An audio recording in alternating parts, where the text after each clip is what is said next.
बहुत मज़ेदार मूंग की दाल के दही बड़े और इतने मज़े के बने हैं। आए रेसिपी की तरफ चलते हैं। ये मैंने 1 कप मूंग की दाल को भिगो के इसको पीस लिया। इसमें डाला है नमक, लहसुन अदरक पेस्ट, हरी मिर्च का पेस्ट, लाल मिर्चें और ज़ीरा। ये मैंने थोड़ा थोड़ा सा डाला है लहसुन अदरक और हरी मिर्च का पेस्ट, बाकी ज़ीरा, और इसको अच्छी तरह फेंट लें।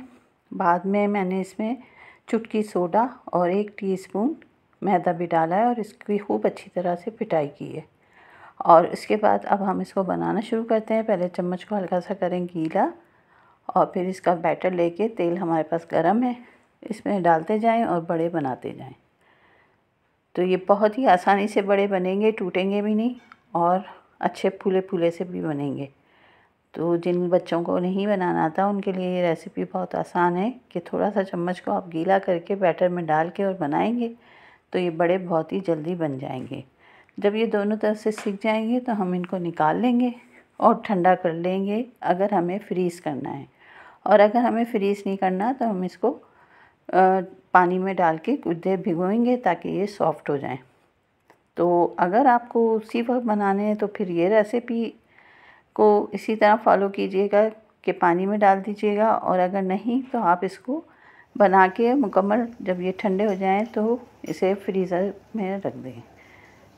तो इस तरह ये है कि कभी आपका मूड है तो फ़ौरन निकाला और बना लिया तो ये और भी अच्छे और मज़ेदार से बन जाएंगे।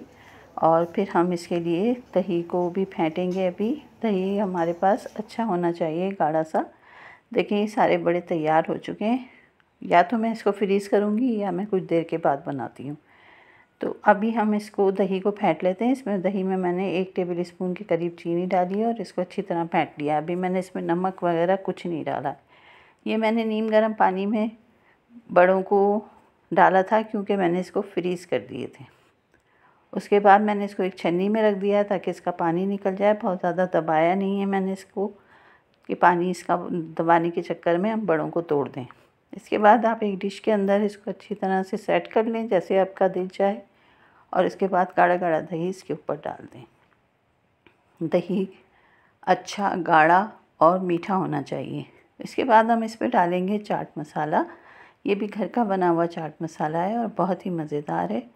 और इमली की खट्टी मीठी चटनी, जो भी इसको भी हमने घर में ही तैयार किया था और इसकी रेसिपी मैं आपको दे चुकी हूँ और ये बहुत ही मज़े की बनती है, खट्टी मीठी चटनी इमली की। इसके बाद हमने प्याज, पुदीना और हरा धनिया, हरी मिर्चों को बारीक काट के कुछ देर फ्रीज़र में रखा था ताकि ये थोड़े क्रंची सी हो जाएं। उसके बाद वो हमने डाल के इसके बाद वापस हम दही डाल रहे हैं। और ये बाज़ार की हरी चटनी है जो बाज़ार से आपको आराम से मिल जाएगी, वो आप इस पे डाल दें। वापस डालें खट्टी मीठी चटनी। ओह ज़्यादा डल गई, कोई बात नहीं, ये तो चटनी तो मज़े की लगती है। और ये लिए मैंने बारीक सेव। इसका मज़ा बहुत अच्छा आता है दही बड़ों में, तो आप ज़रूर डाल के खाइएगा और फिर मुझे बताइएगा कि आपको ये रेसिपी कैसी लगी। हमेशा माश की दाल और मूंग की दाल मिक्स करके भी लोग बनाते हैं और ख़ाली माश की दाल के भी बनाते हैं, लेकिन इस दफ़ा मैंने सोचा कि सिर्फ मूंग की दाल के बनाए जाएं। और आप यकीन करें बहुत ही यम्मी बने थे और ठंडे ठंडे तो इतने अच्छे लग रहे थे कि मज़ा आ गया। तो अगर आपका दिल चाह रहा है ये दही बड़े बनाने का तो बहुत जल्दी से बन भी जाएंगे। बना डालें और बताएं कैसी लगी आपको ये रेसिपी। अल्लाह हाफिज़।